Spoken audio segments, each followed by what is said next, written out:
సంధ్యా theatre ఘటనలోని బాధితుడు శ్రీతేజ్ మాదిరిగానే గురుకులాల్లో చనిపోయిన పిల్లల కుటుంబాలపై సీఎం రేవంత్ రెడ్డి ఎందుకు స్పందించడం లేదని మాజీ మంత్రి హరీష్ రావు ప్రశ్నించారు.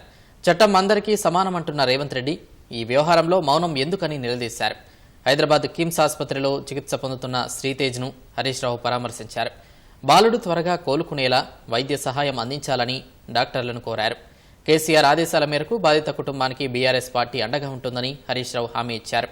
సినిమా పరిశ్రమను ఆదుకోవాల్సిన సీఎం నటులను భయపెట్టి మచ్చిక చేసుకోవడం ఏమిటని హరీష్ రావు ప్రశ్నించారు.